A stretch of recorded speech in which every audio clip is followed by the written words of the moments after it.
안녕하십니까 여러분. 시공의 조동현입니다. 수련을 하는 데 있어서 마음으로서 마음을 관하라, 지켜봐라, 주시하라 이렇게 주문을 합니다만, 무엇으로 무엇을 주시하라는 건지, 관하라는 건지, 지켜보라는 건지 막연할 때가 있거든요. 그래서 그러한 부분을 보완하기 위한 방편으로서 서양의 심리학을 통해서 분석적으로 정리를 한다면 수련을 하는데 훨씬 좀 수월할 것 같습니다. 그래서 오늘 이 시간에는 이 MBTI 심리 유형 검사 공부를 해보도록 하겠습니다. 우선은 이 표에서처럼 정보를 받아들이고 내보내는 성향을 정리가 잘 되어져 있습니다. 보시면 여기에 에너지 방향, 그 다음에 인식 기능, 판단 기능, 생활 양식 이렇게 구분이 되어져 있습니다. 왼쪽에 외향, 외부 세계의 사람이나 사물에 대하여 에너지를 사용하고, 그 다음 내향은 내부 세계의 개념이나 아이디어에 에너지를 사용한다 정리가 되어져 있고요. 그 다음에 인식 기능에 있어서는 감각과 직관이 있는데, 감각은 오감을 통한 사실이나 사건을 더 잘 인식을 하고, 직관은 사실, 사건 이면의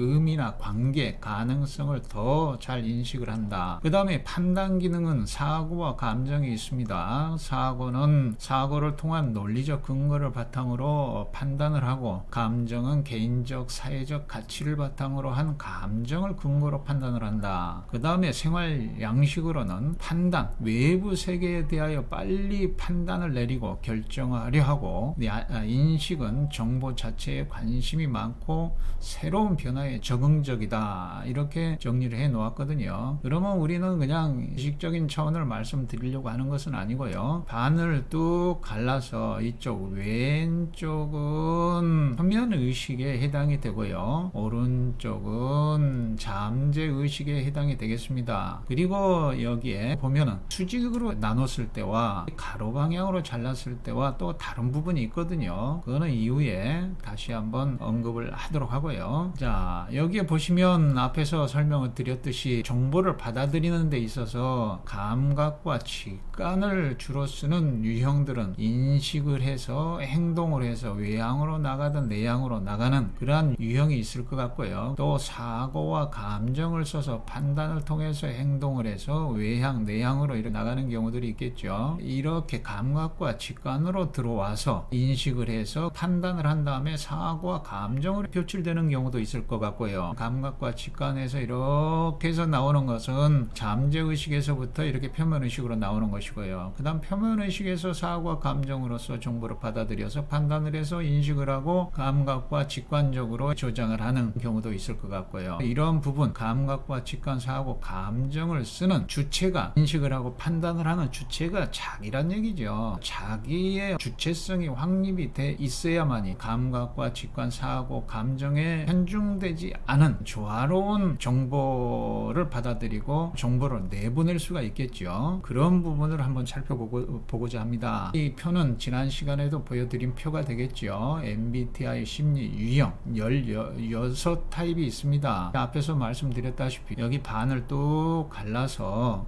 여기 위에는 내향형이 되고요, 이 I자, 그 다음에 이 E자는 외향이 되겠습니다. 그 다음 반을 이렇게 갈라서 왼쪽은 감각이 되고 오른쪽은 직관이 되고요. 또 여기에서 밑에 이렇게 가쪽으로, 양쪽 가쪽으로는 사고의 타입이 되고요. 그 다음에 또 밑에, 그 다음에 가장 위에 이거는 판단을 주로 쓰는 타입이 되고, 그 다음에 가운데 두 줄은 인식을 주로 쓰는 타입이 되겠죠. 그러면 이렇게 중첩이 되어져 있지 않습니까? 그래서 지난 시간에도 네 타입이 가장 기가 예민한 타입들이고, 그래서 관형에 가까운 유형들이다. 그래서 기를 가장 잘 느낀다. 원기수기와 후편에 기공치료적인 수기법을 쓰는데 엎어주기 또는 감싸주기, 잡아주기를 쓴다 그랬죠. 가장 잘 통하는 유형들이란 얘기죠, 이 유형들이. 그 다음에 가장 안 통하는 유형들이 바깥쪽인데, 가장 둔감한 유형들이 네 구퉁이의 유형들이라 그랬죠. 또 두 번째로 예민한 유형들이 여기 위에 두 타입, 그 다음 밑에 두 타입이 되고, 그 다음에 세 번째는 가쪽에 두 타입이 되고, 그래서 가장 잘 통하는 유형,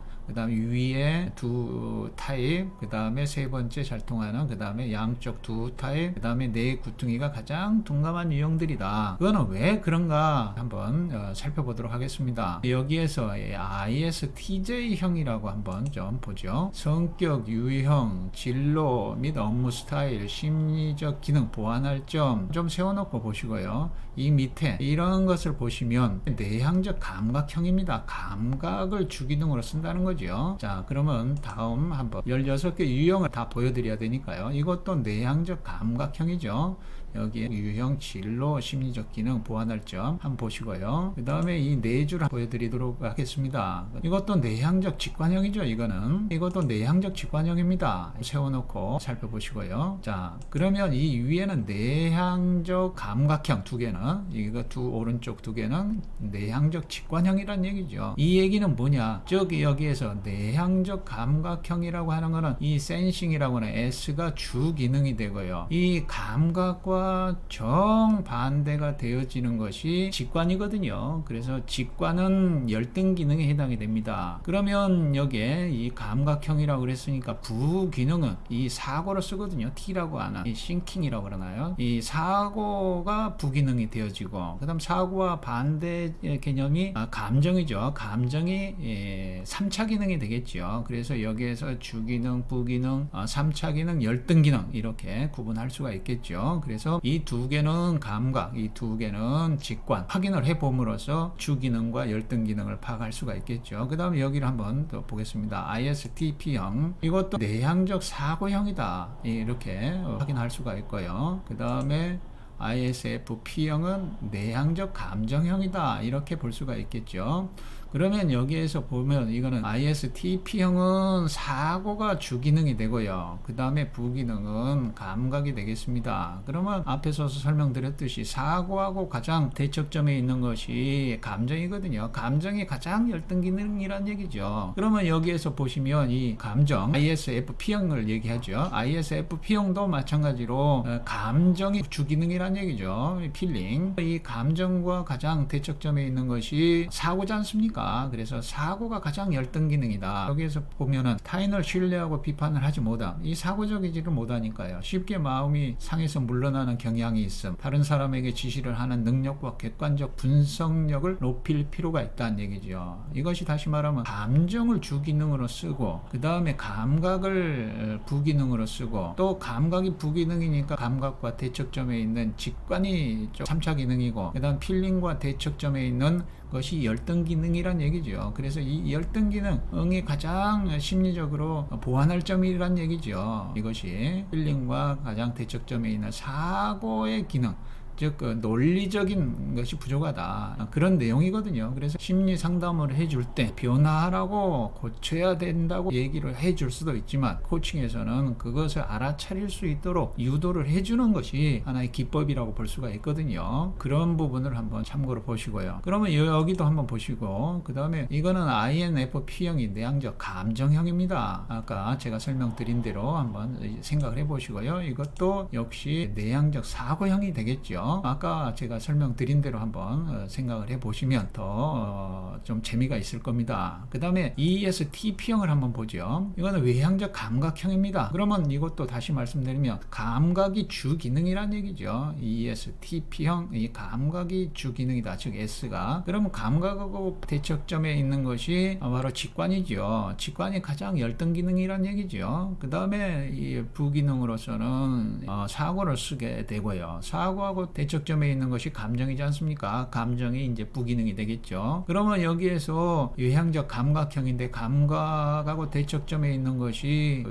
직관이지 않습니까? 그럼 직관, 큰 그림을 그리지는 못한다는 거죠. 너무 사실적인 감각에만 매여 있고 크게 생각을 못한다는 것이 되겠죠. 이것이 이제 보완할 점이고 코칭을 해줄 수 있는 점이라고 볼 수가 있겠죠. 그 다음에 ENFP형 한번 세워놓고 살펴보시면 도움이 되실 것 같고요. 그 다음에 또 ENTP형, 이것도 외향적 직관형이 되겠고요. 이렇게 한번 살펴보시고, 그 다음에 ESTJ형, 이것이 외향적 사고형입니다. 여기 사고의 영역이 있기 때문에 이것도 사고를 주 기능으로 쓴다는 거죠. 그러면 사고를 주 기능으로 쓰면 사고와 대척점에 있는 감정이 열등 기능이다. 가장 여기에서 보면 변화와 새로운 시도, 추상적 이론 등을 고려하려는 노력이 필요하다. 이게 그 다음에 이제 다른 사람의 관심사에서 관심을 가질 필요가 있다. 공감하지 못하는 공감력이 떨어진다는 거죠. 감정적으로 지나치게 일 중심으로 나갈 수 있어 타인의 정서적 측면을 고려할 필요가 있다. 이런 식으로 코칭을 심리 상담을 해줄 수 있다. 이렇게 이제 볼 수가 있겠죠. 그 다음에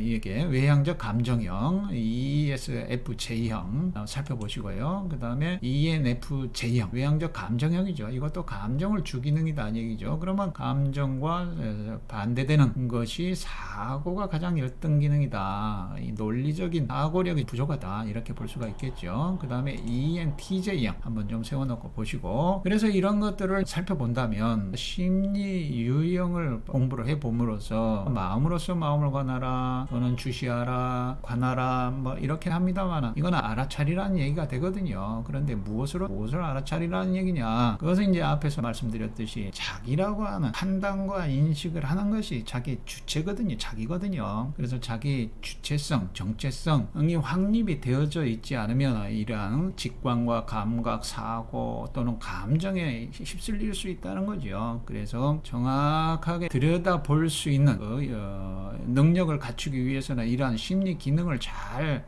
알아야 자유자재로 활용이 가능하듯이 이런 심리 유형을, 심리 분석을 공부해야 될 필요성이 있다는 거죠. 다시 한번 정리를 한다면 앞에서 설명드렸듯이 주 기능과 부기능, 그 다음에 3차 기능, 열등 기능 이런 것들을 알아차릴 수 있다면 이러한 3차 기능과 열등 기능이 잠재의식에 가서 응어리로서, 부정적 감정으로서 또는 부정적 관념으로서 자리를 잡을 수가 있거든요. 이런 것들을 풀어내기만 하면 오히려 더 창의성으로 발현될 수 있는 것들이거든요. 그래서 이런 것들을 어떻게 풀어낼 것인가 하는 것을 다음 시간에는 국선도 단전 행공 방법으로 소개를 드려볼까 합니다. 자, 오늘은 이것으로 마치도록 하겠습니다. 감사합니다.